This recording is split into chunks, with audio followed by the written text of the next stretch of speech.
So Trunk Monkey is definitely a coalition force. Our commander is a '06 Spanish colonel.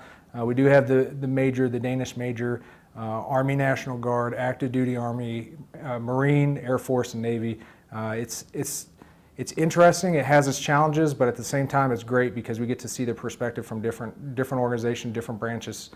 This is my third time deploying with the Army, so I enjoy it. It just gives me a little chance to step outside of the Air Force culture for a little bit and do something different. So jet tasks and joint expeditionary taskings, we're the ones who we're plucked out of the Air Force, and then we are embedded usually with a Army or coalition force, and it's just the onesie-twosie deployments. So the mission on a daily basis is pretty straightforward. Logistics at the national level, supporting the Afghans in their warehouses. We go out a few times a week. We visit their location, make sure that they're doing their processes correctly, and we're making sure that they're supporting the corps as efficiently as possible. When we go outside the wire, the truck has usually 5 personnel in it. You're going to have a truck commander who's in charge of the overall vehicle. You have your driver, who's obviously operating the vehicle. You're going to have your gunner with the 240 up there, providing security and visibility. And then you have 2 passengers in the back. They're just looking out the windows, identifying anything they see as out of the ordinary.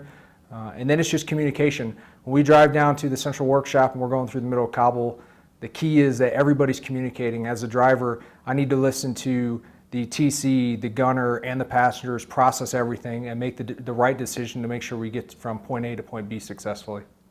Driving through the Afghanistan, especially when we're going to a central workshop, driving through Kabul, it's interesting. I've never been to New York City, but I've seen it in plenty of movies, and that's what I imagine. It's like being a taxi driver driving through New York City. There's no true driving laws. They don't stop at stoplights. They just kind of do whatever they want, drive on the opposite side of the road. So it's kind of intense. We only go out there a few times a month, but when we do drive out there, and I'm usually the lead truck driver, it's interesting, and it's kind of fun at the same time.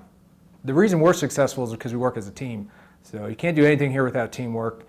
Trunk Monkey is one of the few organizations that actually operate solely where we drive ourselves to our locations. We plan all our own missions, we execute our missions, and it just always comes down to teamwork.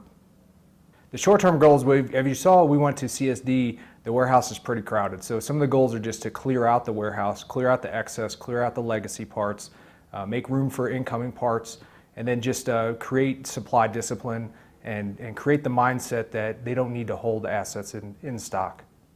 The Afghans have the mentality of more is better. So that's something that we're trying to work on. Is you don't have to have more. It's about how effective is your system? How well can you get the stuff in country and then get it to the front line? Well, I've seen quite a bit of progression. So 3 months ago when I stepped into this role, I walked into a warehouse that was a complete disaster. And in 3 months' time, we've seen significant overhaul. Looking at the video and the pictures, it may not seem like that, but trust me, I mean, it's been a major overhaul. We still have a long ways to go, but we're definitely making progress. So, well, logistics overall for any military, for any business, any country, it's the heartbeat. So without a good logistics system, you will not be successful. So making sure that they are doing their process correctly, that they have an effective system, that they can then transition, and they have transition, but that they can take over from us 100% and do it effectively with us having to step in every single time.